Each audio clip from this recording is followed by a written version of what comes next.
Baik, mari kita mempersiapkan diri. Namo tassa bhagavato arahato sama sambuddhassa. Namo tassa bhagavato arahato sama sambuddhassa. Namo tassa bhagavato arahato sama sambuddhassa. Kico manusa patilabo, kicang maca najiwitang, kicang sadama sawanang, kico budan na mupado.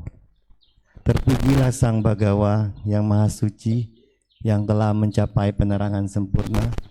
Terpujilah Sang Bhagawa yang Maha Suci, yang telah mencapai penerangan sempurna. Terpujilah Sang Bhagawa yang Maha Suci, yang telah mencapai penerangan sempurna. Sungguh sulit untuk dapat dilahirkan sebagai manusia. Sungguh sulit kehidupan manusia. Sungguh sulit untuk dapat mendengarkan ajaran benar. Begitu pula sungguh sulit munculnya seorang Buddha. Dhammapada 182. Selamat pagi adik-adik dan teman-teman. Pagi. Terimalah salam dalam Dhamma. Namo Buddhaya. Namo Buddhaya. Saya berterima kasih hari ini saya Ted Hyung bisa dikasih kesempatan untuk belajar berbicara di sini. Dibantu sama Ako Budi untuk bikin slide-nya.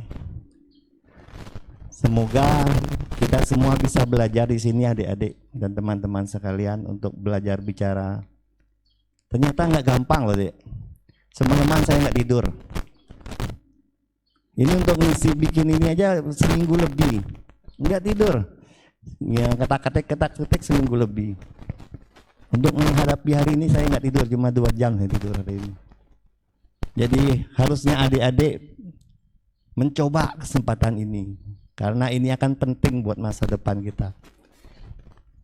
Nanti kalau adik-adik udah ke tempat yang jenjang yang lebih tinggi, adik-adik akan menemui harus presentasi ke atasan, ke klien.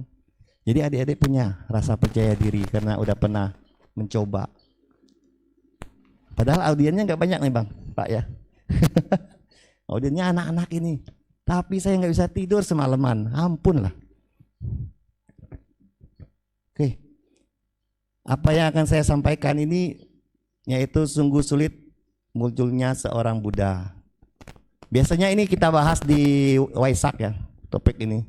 Ada kelahiran Sang Buddha, pencapaian kesempurnaan Sang Buddha, dan parinibbana Sang Buddha. Tapi sebelumnya seperti biasa saya ingin menanyakan adik-adik. Guru agung kita dipanggil dengan sebutan? Guru agung kita dipanggil dengan sebutan seorang? Seorang? Halo? Anybody home? Seorang? Ayo, seorang? Seorang Buddha. Masa cuma satu orang? Ajaran Sang Buddha kita sebut dengan ajarannya Dhamma, betul. Dan murid Sang Buddha kita sebut dengan Sangga. Itu jangan lupa ya adik-adik ya. Ampun lah kalau itu lupa. Nah, sebelum saya mulai, pertama-tama saya ingin tahu apakah ada yang tahu nama ayah Pangeran Siddhartha Bodhisatta kita, rajanya, seorang raja, siapa namanya? Ada yang tahu? Raja, bapaknya Buddha Gautama, ada yang tahu? Wah, gimana ini? Ibu sekolah minggu, ibu punya PR yang banyak ibu. Ibu, muridnya nggak tahu Bu.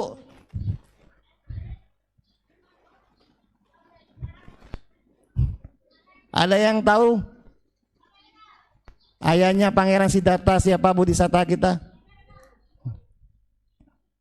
Ayo adik, siapa namanya yang kenceng? Ya, betul, itu harus diingat, itu pelajaran dasar itu Raja Sudodana. Ratunya siapa? Ibunya Pangeran Siddhartha Bodhisatta kita. Ratu Mahamaya.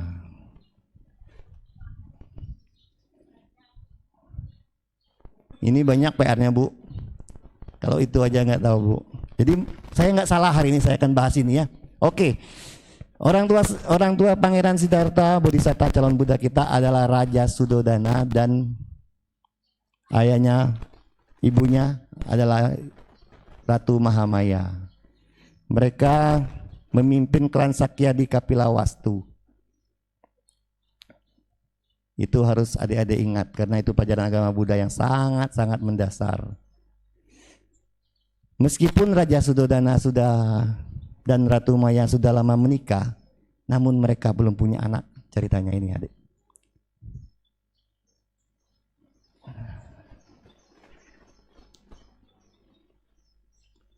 Mereka sangat mendambakan anaknya. Sehingga sampai suatu hari Ratu Maya mencapai umur 45 tahun. Ketika itu Ratu Maya ikut serta dalam perayaan Asalha yang berlangsung 7 hari lamanya. Setelah perayaan selesai, Ratu Maya mandi dengan air wangi, mengucapkan janji uposatha dan kemudian masuk ke kamar tidur. Sewaktu tidur, Ratu Mahamaya melihat bermimpi bahwa ada 4 orang Dewa Agung telah mengangkatnya dan membawanya ke Himawa, Gunung Himalaya, dan meletakkannya di bawah pohon sala di lereng Manosilatala. Kemudian para istri dewa-dewa agung tersebut memandikan di danau Anotata, menggosoknya dengan minyak wangi dan kemudian memakaikannya pakaian-pakaian yang biasa dipakai para dewata. Jadi untuk menjadi seorang ibu bagi seorang calon Buddha itu ada servis yang didapat dilayani sama dewa-dewa. Selanjutnya Ratu dipimpin masuk ke sebuah istana emas, direbahkan di sebuah dipan yang bagus. Di tempat itu seekor gajah putih membawa bunga teratai putih yang kemudian mengelilinginya sebanyak 3 kali dan memasuki rahim dari sisi kanannya. Tentu saja sebagai seorang ratu, raja sangat penasaran apa arti mimpinya itu. Maka raja sebagai seorang raja dia punya banyak koneksi lah ceritanya. Maka diundanglah Brahmana untuk mengartikan apa arti dari mimpi sang ratu. Dan ternyata menurut para Brahmana, ratu akan mengandung seorang bayi laki-laki yang kelak akan menjadi seorang raja Cakawati, raja dari semua raja atau seorang Buddha. Jadi itu kronologi pertama dari sebelum sang Buddha lahir.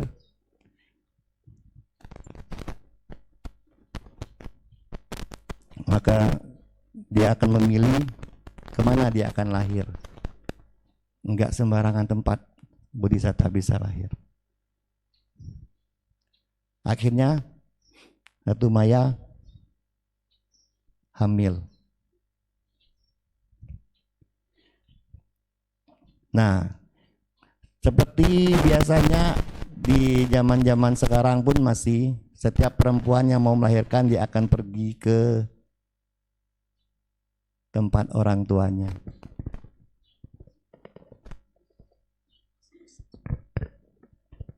Ke tempat orang tuanya untuk melahirkan. Begitupun ratu. Sang ratu diceritakan ingin melahirkan di tempat orang tuanya.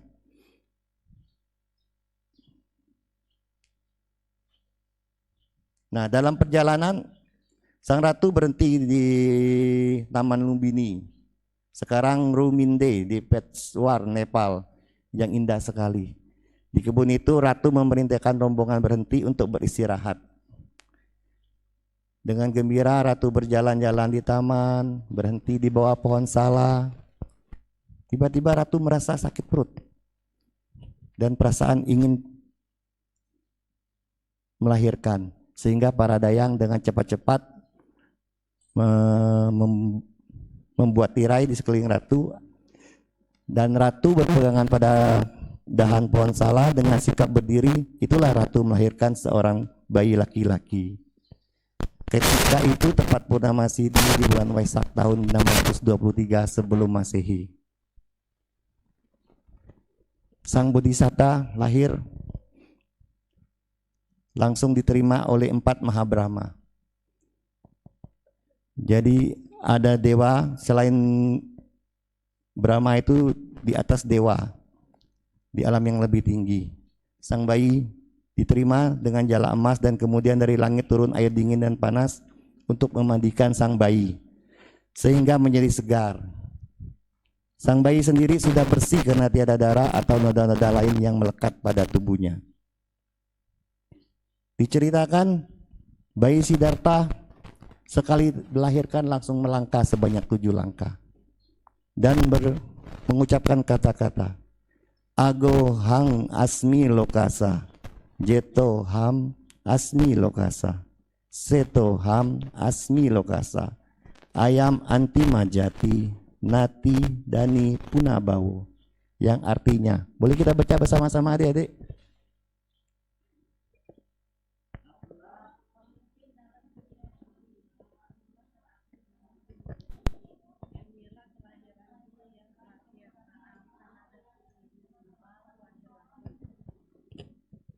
Nah, dari lahir pun sudah ada beberapa keajaiban yang dibikin oleh Sang Buddha kita, calon Sang Bodhisatta, calon Buddha kita.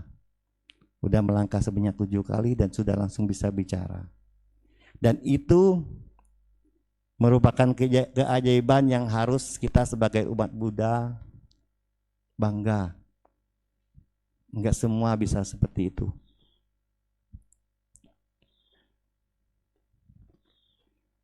Akhirnya karena Sang Bodhisatta sudah lahir, maka dibawa pulanglah bayi itu. Dan sebagai seorang raja tentu saja sekali lagi Raja Suddhodana mengundang para petapa, termasuk petapa Asita, ada 100 petapa semuanya, untuk meramal masa depan putranya yang baru lahir. Setelah melihat sang bayi dan memperhatikan adanya 32 tanda dari seorang Mahapurisa, orang besar, petapa Asita memberi hormat kepada sang bayi. Jadi seorang petapa pun bisa memberi hormat langsung kepada seorang bayi. Itulah kehebatan, salah satu keajaiban Sang Bodhisatta. Setelah memberi hormat, petapa Asita tertawa dan menangis, sehingga membuat timbul pertanyaan dari Raja Suddhodana, apa yang membuat dia melakukan hal seperti itu? Petapa Asita menerangkan bahwa sang bayi kelak akan menjadi seorang Buddha. Namun karena usianya sudah lanjut, maka ia sendiri tidak lagi dapat menunggu bayi itu kelak memulai memberi ajarannya, dan itu membuatnya menangis. Dia tertawa karena sebenarnya dia bisa melihat kesempatan ada seorang calon bodhisatta yang akan menjadi seorang Buddha.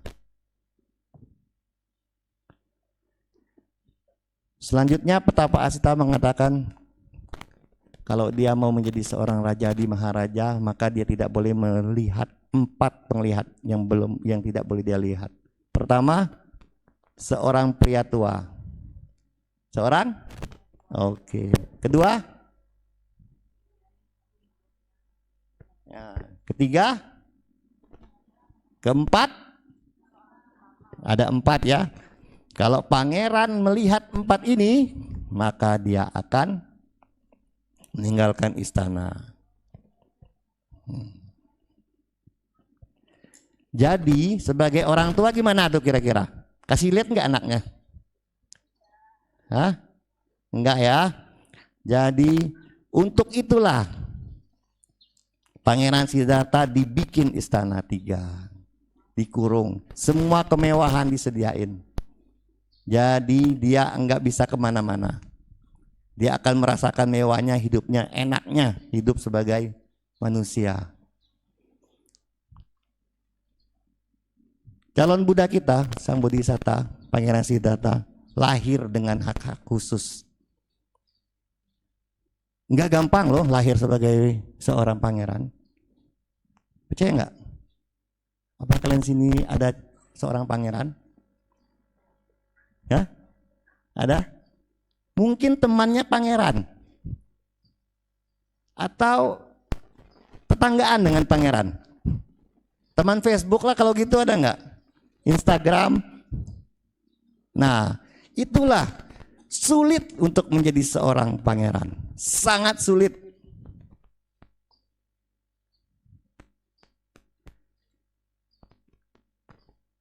Putra tunggal, itu hak khusus dia. Seorang pangeran, putra tunggal. Jadi, udah pasti jadi raja.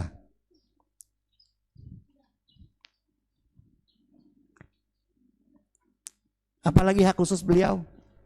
Beliau adalah anak yang pintar, cerdas, kuat, kaya raya, punya segalanya. Disayang oleh satu negara. Ada yang di sini disayang sama satu kampung, satu family. Jangan-jangan satu keluarga enggak dibenci sama orang tua. Ini satu negara sayang semua sama calon Siddhartha, calon Buddha Bodhisatta kita, Pangeran Siddhartha. Disayang sama satu negara. Apalagi hak khususnya, karena dia adalah seorang calon raja. Dia punya guru-guru terbaik yang siap mengajarkan dia soal tata negara, soal perang, keahlian apapun, semua hal. Enggak ada orang tua manapun udah jadi raja, enggak mungkin dia enggak itu. Enggak kasih yang terbaik buat anak-anaknya. Mungkin kalian semua orang tuanya pun akan melakukan hal yang sama, betul enggak? Adik-adik. Nah, itulah. Tapi menurut adik-adik, Pangeran Siddhartha perlu berjuang enggak? Apa nyantai-nyantai aja di rumah? Perlu, betul adik-adik. Akhirnya ternyata ini saya cepat ya adik-adik, jadi kalau nggak cepat lama ini. Ternyata walaupun sudah dikasih kemewahan, kaya raya, dikelilingi tembok tinggi, pangeran tetap ingin keluar. Dan akhirnya melihat 4 hal tadi. Apa 4 hal tadi?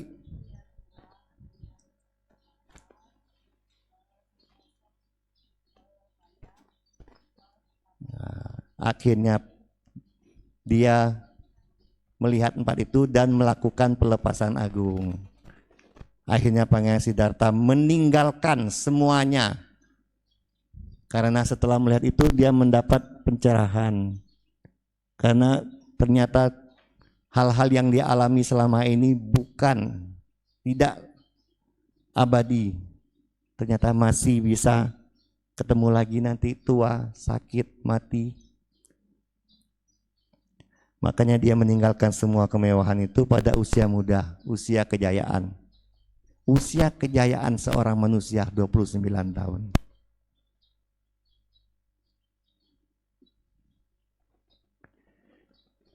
Pangeran Siddhartha memang seorang bodhisatta, tapi ia tidak terlahir sebagai seorang Buddha.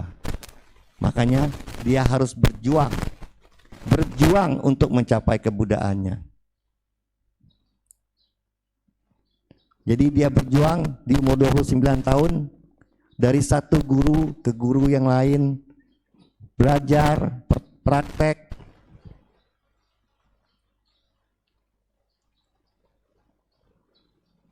ke banyak-banyak cara untuk mendapatkan apa itu yang namanya pencerahan. Sehingga prakteknya pun cukup sangat-sangat sulit. Sehingga dikatakan bila kita memegang perut bagian depan, itu akan terasa sampai ke tulang belakang. Saking kurusnya Pangeran Siddhartha. Dan praktek Pangeran Siddhartha ini untuk mencapai pencerahan ini adalah yang terkeras dari semua pertapa-pertapa yang ada waktu itu. Ini hanya salah satu yang ekstrim yang telah dilakukan oleh Pangeran Siddhartha.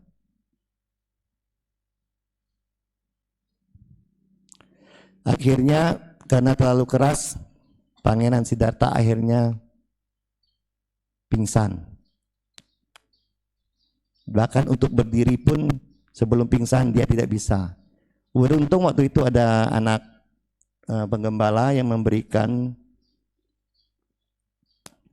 air minum susu dari susu kambing sehingga bisa membuat Pangeran Siddhartha bangkit kembali. Suatu hari ada penari ronggeng lewat dekat gubuk tempat Pangeran Siddhartha Pratapa Gotama menjalankan meditasi. Mereka bernyanyi.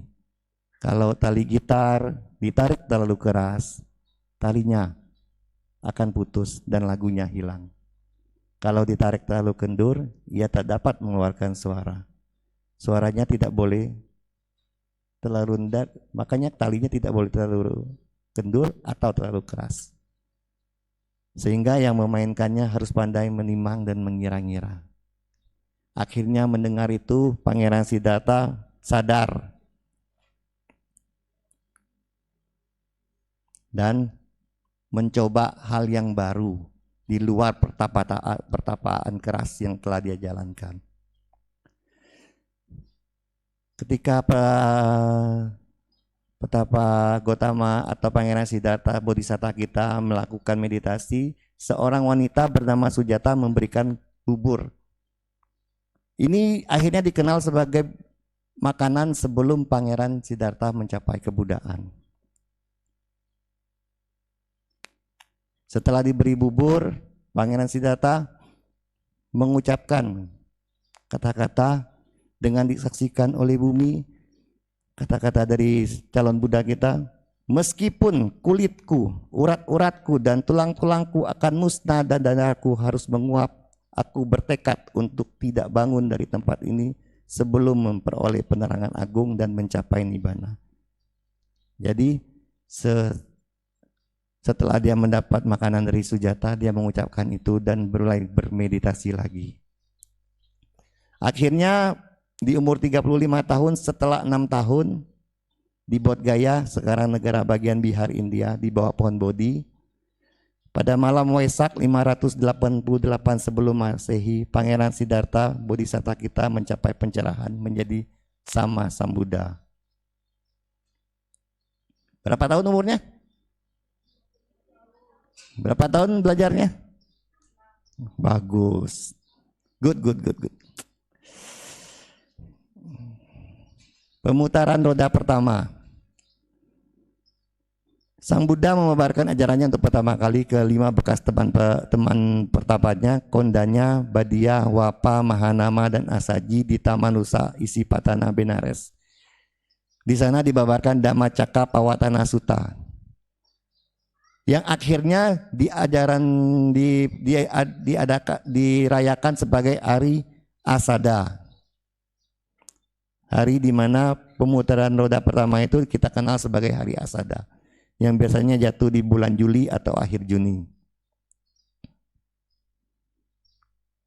Suatu waktu setelah mengajar cukup lama, Buddha, sekarang kita panggil sebagai Buddha, bukan sebagai Bodhisatta lagi karena sudah mencapai pencerahan.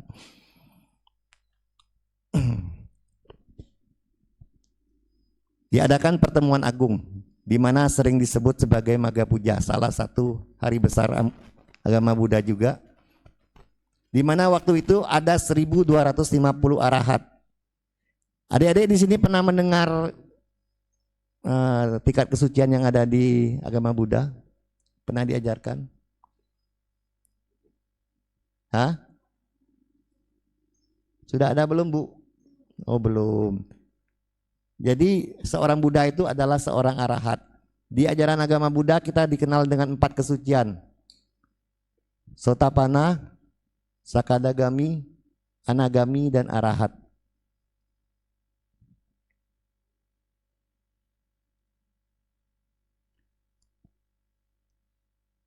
Di pertemuan agung ini di 1250 Arahat ini Sang Buddha membabarkan Owada Patimokkha yang merupakan prinsip dasar ajaran semua Buddha. Sabba papassa akaranang kusalasa upasampada sacita pariodapanang etang budana sasanang, tidak melakukan segala bentuk kejahatan. Coba kita baca bersama-sama adik-adik. Boleh? Sabba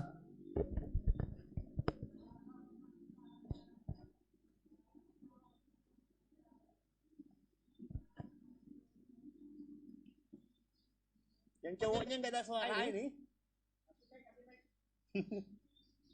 Yang cowoknya ini ayo. Ini ajaran harus diingat ini.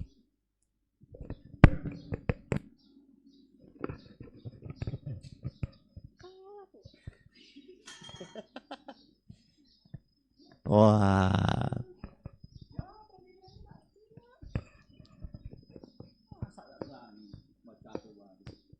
Cuma baca loh, Dek.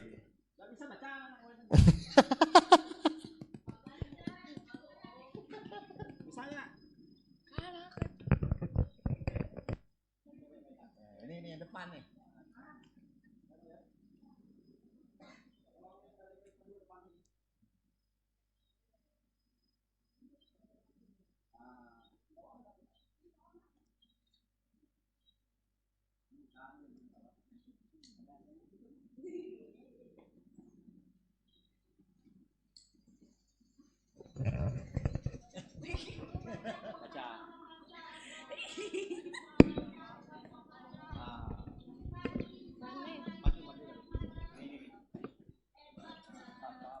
Sabba papassa akaranang kusalasa upasampada sacita pariodapanang etang budana sasanang, tidak melakukan segala bentuk kejahatan, senantiasa menambah kebajikan dan menyucikan pikiran sendiri.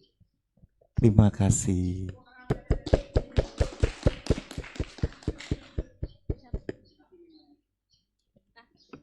Setelah mencapai pencerahan, Sang Buddha pergi ke Sugatawatingsa selama 1 masa wasa. Jadi di agama Buddha ada dinamakan wasa. Wasa itu para biku bermeditasi di suatu lokasi selama 3 bulan untuk membabarkan abhidhamma kepada ibunya, Ratu Mahamaya yang telah terlahir kembali sebagai dewa. Jadi tadi kita lihat ya, sebelumnya Sang Buddha membabarkan ajarannya kepada manusia, kepada dewa. Coba kita buka buku Parita halaman 27 dan kita baca bersama-sama.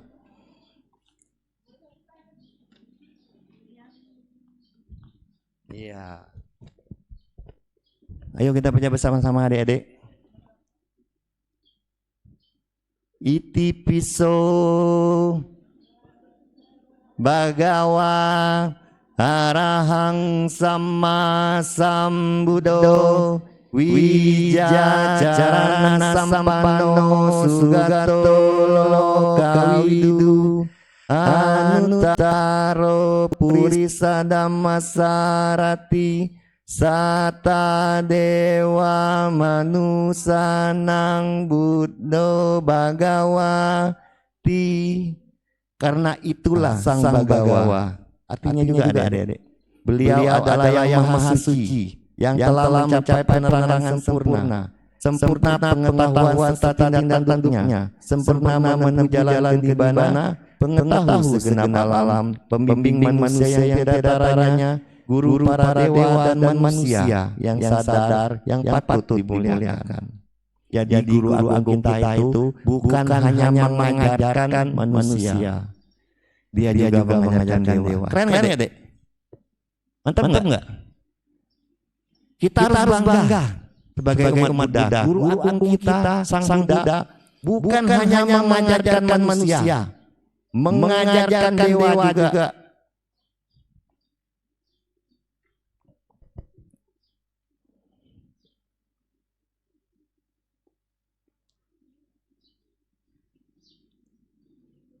Akhirnya Setelah mengajar selama 45 tahun, Buddha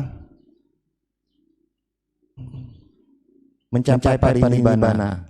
Jadi dalam ajaran agama Buddha bukan meninggal, bagi yang sudah mencapai arahat disebut parinibbana. Sebelum parinibbana, Buddha berkata kepada Anda menjelang parinibbana. Jadi Buddha udah tahu nih dia mau meninggal, mau parinibbana. Ananda, malam ini pada saat terakhir di kebun sala milik suku Mala, di dekat Kusinara, di antara dua pohon sala, sang Tathagata akan mangkat parinibbana.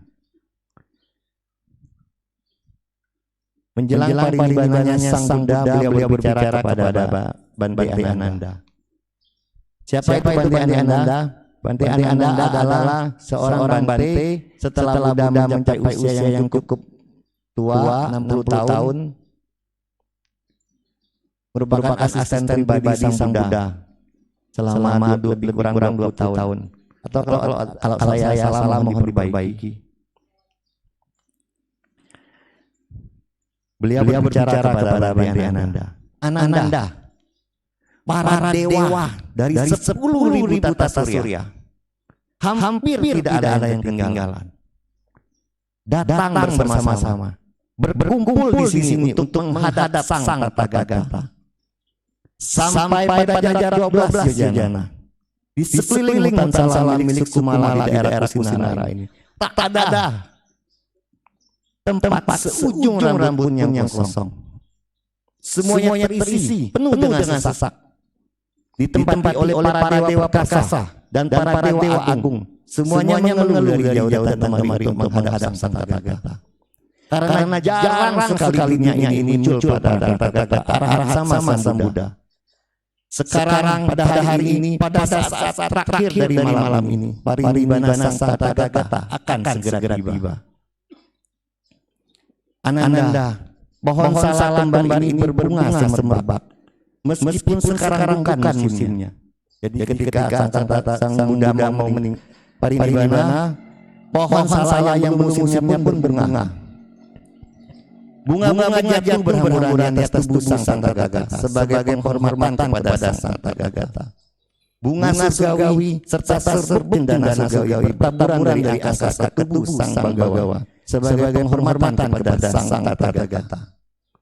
Suara nyanyian surgawi serta musik surgawi dengan lagu sangat berdengar di angkasa juga sebagai penghormatan kepada sang Tathagata.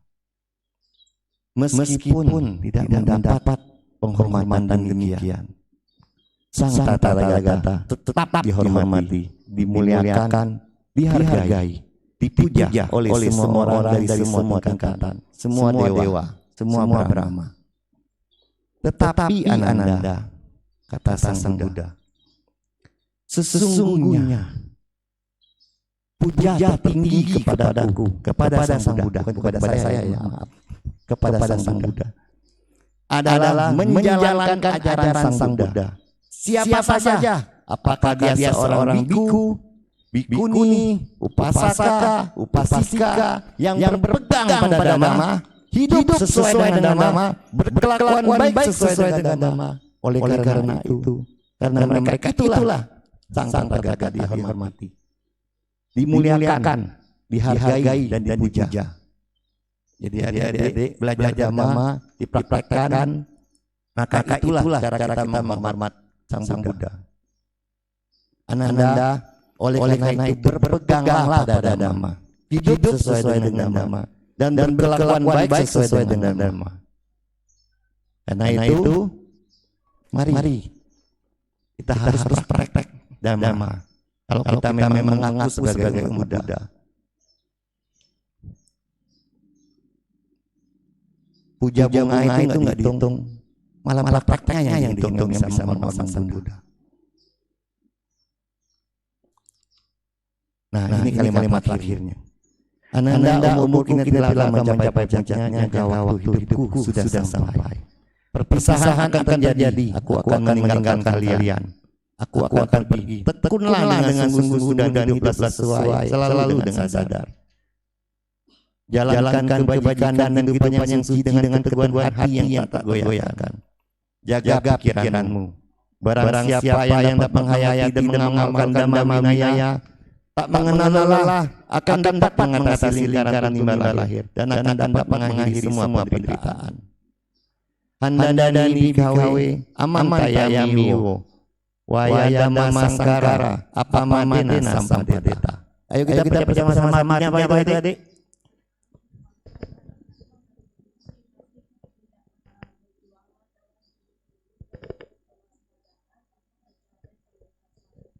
Terima kasih.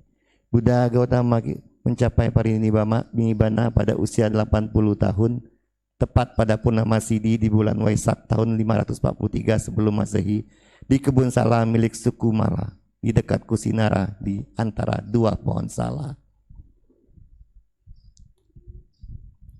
Nah, ini meneladani sang pencerah mencintai wihara kita. Sekali lagi diulang, hak khususnya apa saja itu? Anak raja. Gampang gak kira-kira jadi anak raja? Hah? Enggak. Putra mahkota. Oh, udah jadi anak raja aja udah susah, apalagi putra mahkota. Punya segalanya. Guru-guru terbaik. Nah, dari semua itu, hak-hak khusus itu, dari cerita tadi, apakah beliau itu tidak perlu berjuang tiba-tiba ting langsung jadi Buddha? Adik-adik, apakah Pangeran Siddhartha perlu berjuang? Perlu. Nah, kita harus ingat itu. Ingat ya, dihafal ya. Tetap perlu berjuang. Tidak ada yang ting langsung jadi. Enggak ada. Di dunia ini nggak ada yang kayak gitu. Di ajaran agama Buddha nggak dipercaya itu. Tidak ada ting langsung jadi. Ada seseorang yang ngasih ting ting ting ting jadi semua. Harus diperjuangkan.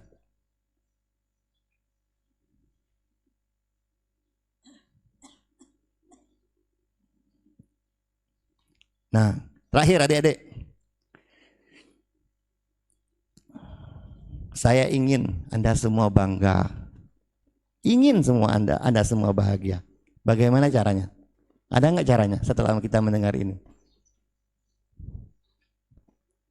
Ada adik-adik. Kita kan udah datang ke wihara. Buatlah diri adik-adik ini berkontribusi untuk wihara. Sayangi wihara. Sayangi teman-teman yang ada di sini. Timbulkan rasa memiliki dari wihara ini. Setiap ada acara, luangkan waktu. Mungkin adik-adik belum punya duit, bisa dana tenaga. Punya duit sedikit mau dana, silakan. Luangkan waktu. Bisa nyapu, ambil sapu. Bisa ngepel, ambil pel. Ada sampah, dipungut. Anggaplah ini rumah kita, rumah kedua kita setelah rumah kita yang di rumah yang asli. Sayangi. Kenapa adik-adik? Karena kalau kita berkontribusi kepada wihara ini, kita punya rasa memiliki kepada wihara ini. Ketika umur kita sudah 50, 60, 70, 80 tahun, kita akan punya kenangan. Oh, ku dulu di wihara tuh, ku bantu di situ, ku bersih-bersih di situ, sering kalau ada acara aku bantu juga. Nah, itu akan menimbulkan kenangan yang indah, menenangkan, membahagiakan.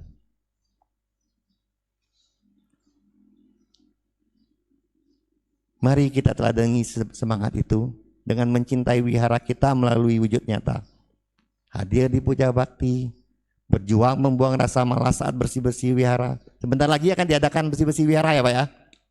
Jadi ini saatnya adik-adik berkontribusi. Jangan malas. Ya. Aktif dalam kegiatan SMP dan acara serta tulus dalam bertanah. Mari kita cintai wihara kita karena inilah tempat kita belajar dan berjuang bersama-sama. Saya akhiri, demikian yang dapat saya sampaikan. Semoga kita semua maju dalam dhamma. Sabbe sata bhavantu sukhitata. Semoga semua makhluk hidup bahagia. Sadu, sadu, sadu. Terima kasih atas waktunya.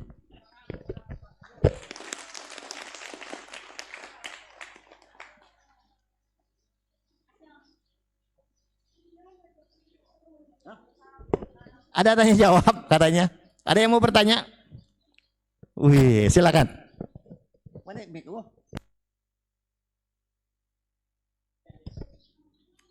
Ya, ada tanya jawab katanya. Oke.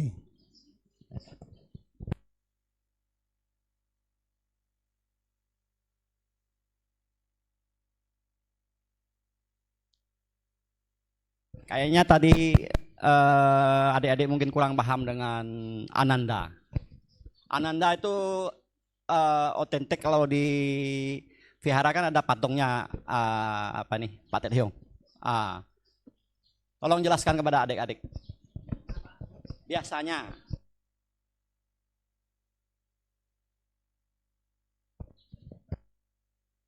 Ya.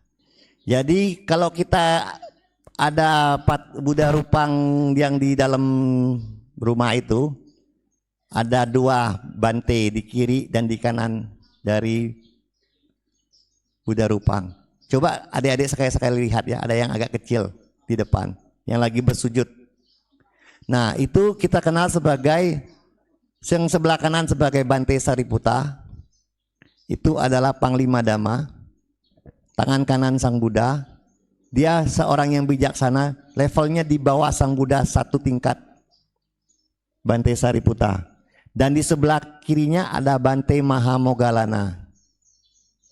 Nah, itu tangan kirinya Sang Buddha. Yang Sakti Mandraguna di bawah satu tingkat dari levelnya dari Sang Buddha. Itu dua, tangan kanan dan tangan kiri Sang Buddha.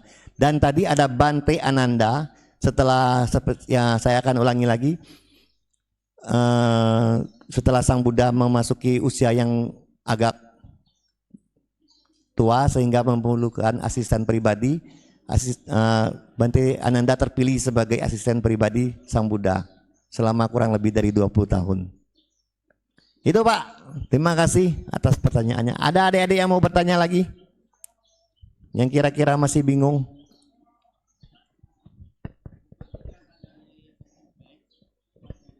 Oh, SMB. Kesingkatan dari SMB apa, Bu? Sekolah Minggu Buddhis. Yang adik-adik datang hari ini, SMB namanya Sekolah Minggu Buddhis.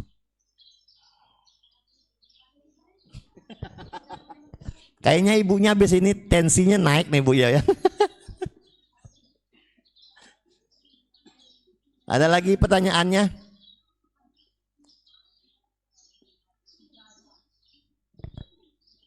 Enggak ada Pak.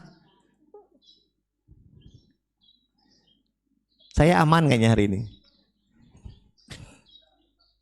Oke, terima kasih atas waktu yang telah diberikan kepada saya. Mohon maaf bila ada kata-kata yang salah. Akhir kata saya ucapkan Sabbe Satta Bhavantu Sukhitata. Semoga semakhluk itu berbahagia. Dosa.